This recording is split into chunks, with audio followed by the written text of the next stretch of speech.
Hi everyone, welcome back to my channel. Today I will be reviewing Insidious Out of the Further for you all. So the film starts out with a young mother who discovers she can travel into the further, the the purgatorial realm of lost souls that has defined the Insidious franchise for years.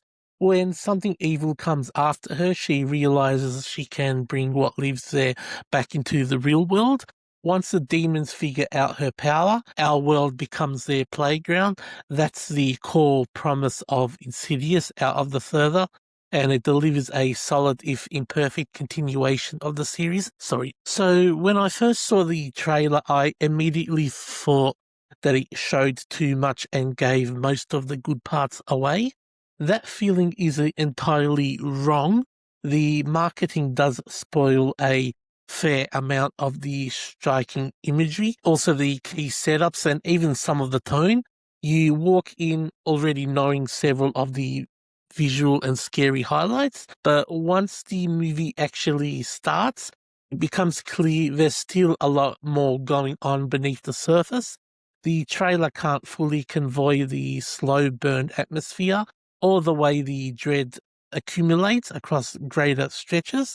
So while it does give a lot away, the full experience still has plenty left to discover. I like this film better than the last one, where the previous entry sometimes felt rushed or overly familiar.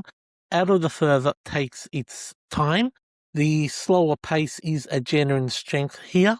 It lets you absorb the tension and the scary atmosphere. Instead of being yanked from one jolt to the next, the film trusts the audience to sit with the unease, and that patience pays off in several stretches that feel generally oppressive. Some legitimately scary scenes, moments that linger and get under your skin rather than just startling you for a few seconds or less. What a surprise.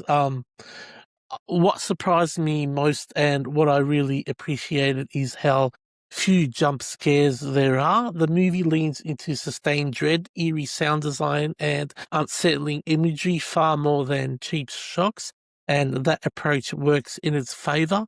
And also the whole franchise is like that too, which is why I really like this franchise very much. That said, a few things kept it from landing higher for me. I would have liked to see more of Lynn Shay. She's one of the great constants of this franchise, and whenever she appears, she brings weight and personality that newer characters sometimes lack.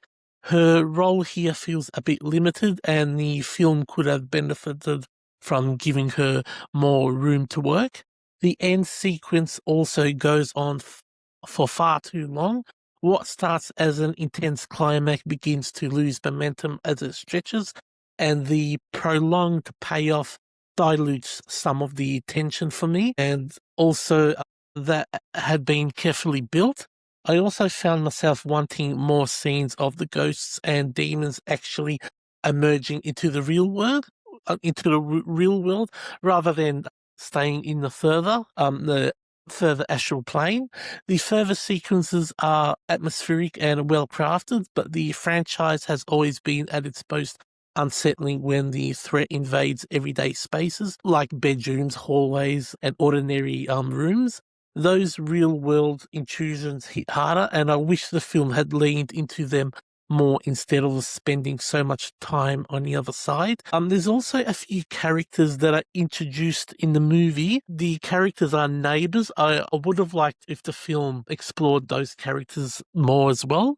So on the positive side, the Melbourne scenery looks excellent. The locations give the film a distant visual texture and a slightly different flavour from the usual American suburban settings or previous entries. It feels grounded and specific, which helps the more supernatural elements land with greater impact. The new villain in this film is also a cool highlight. Cool, creepy looking, and distinct enough from the series' earlier antagonists, to feel like that feels like a fresh presence. the design and the way the character is used add a welcome layer of menace. Also, I need to make sure to stay after the credits for a short scene. It's brief but worth hanging around for. Overall, Insidious Out of the Further is a stronger outing than the previous film for me.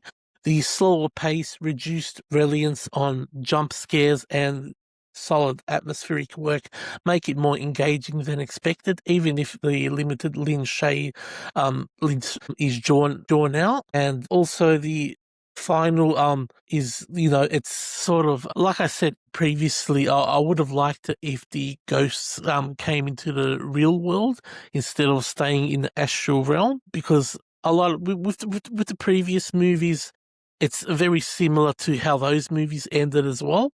I'll also need to say, I liked the autumn setting of the Melbourne setting as well. I think that looked really cool. About it now, I've never really seen Melbourne as a hub or a good place to make horror movies, but after seeing this movie, I think Melbourne now would be a good location for more horror movies to be made here. So my score for this movie is, I give this movie a score of 3.5 out of 5. So this movie, out of all the franchise, or out of all the movies, Insidious movies that have been released already, and there's been a lot, is my actual. So the first one is my favorite, and this one will be my second favorite, and my third favorite is number 3. So if you like this sort of content, don't forget to subscribe to my YouTube channel for more upcoming horror movie reviews in the future. I also review older horror movies, new horror movies,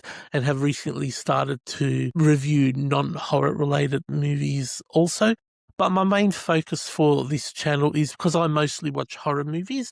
So if you like this sort of content, don't forget to subscribe to my YouTube channel for more upcoming horror movie reviews and normal reviews in the movie. Oh, sorry, it's been a long day. Just subscribe to my channel for more upcoming movie reviews in the future. Peace.